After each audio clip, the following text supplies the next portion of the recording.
విన్నాక మనలాగే వాళ్ళిద్దరు కూడా మానవత్వంతో రగిలిపోయారు. ఆమెతో చేతులు కలిపి ఆవేశంలో తొందరపాటు నిర్ణయం తీసుకున్నారు. దాని ఫలితం 2 నిండు ప్రాణాలు. మధు, మంజునాథ్ బెంగళూరు నుంచి గుంటూరు వెళ్లారు. చిన్ని చెల్లి దుర్గకు కాల్ చేశారు. మేమొచ్చేసాం, ఎక్కడికి రమ్మంటావు అని అడిగారు.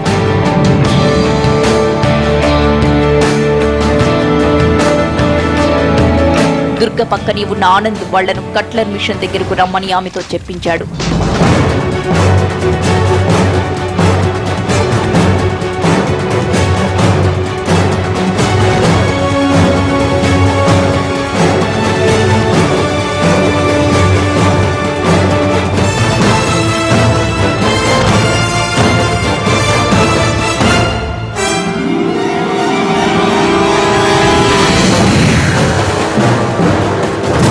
ఆనంద్ తన అనుచరులతో అక్కడికొచ్చాడు.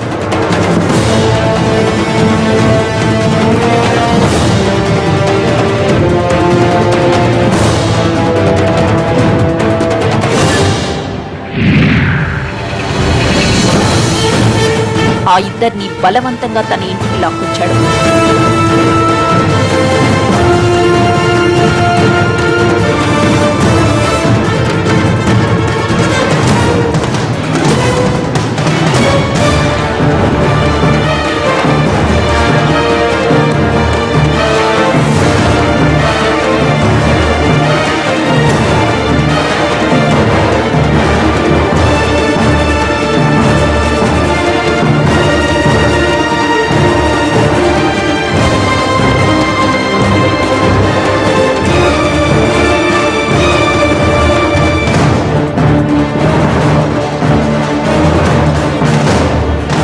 చెప్పండ్రా, ఎందుకొచ్చారు ఇక్కడికి అంటూ చిత్రహింసలు పెట్టాడు. ఆనంద్ ఎంత ప్రమాదకరమైన వాడో వాళ్ళిద్దరికీ తెలియదు. అంత తేలిగ్గా అతనుచ్చులో చిక్కుకుంటారని కూడా అస్సలు అనుకోలేదు. మాకేం తెలీదు, కేవలం చిన్ని అమ్మను చెల్లిని తీసుకెళ్లడానికి వచ్చాం అని చెప్పినా ఆనంద్ నమ్మలేదు.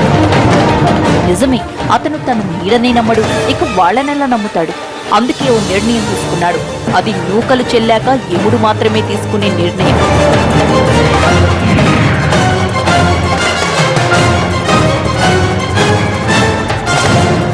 వాళ్లను డొంక రోడ్డు వైపుగా నిర్మానుష్య ప్రాంతానికి తీసుకువెళ్లాడు.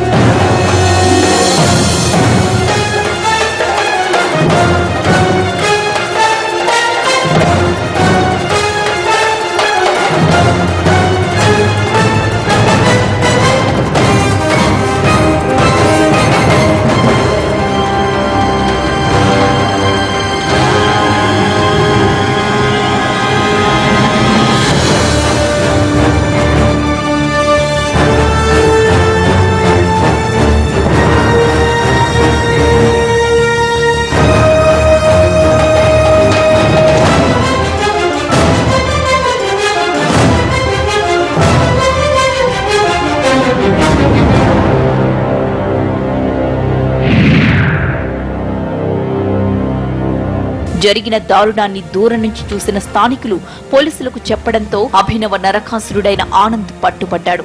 ఇన్నాళ్లు మన మధ్య తిరిగిన మృగం జైలుకెళ్లింది.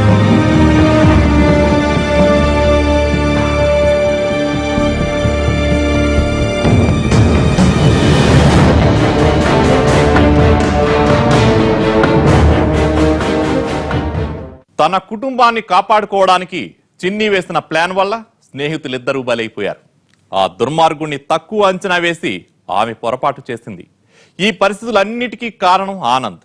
ఇలాంటి నేరగాళ్లు మన మధ్య తిరుగుతూ రాటుదేలుతున్నారు. ఎన్నిసార్లు జైళ్లకెళ్లినా ఎలాగోలా బయటకు వచ్చేస్తున్నారు. వాళ్లకు చెక్ పెట్టాలంటే మరింత కఠిన చట్టాలు తేవాలి. శిక్షల అమలు పక్కాగా ఉండాలి. నేరాలే జరగకుండా నియంత్రించేలా పోలీస్ వ్యవస్థను పటిష్టపరచాలి. ఇది ఇవాల్టి క్రైమ్ ఫ్యాక్టర్.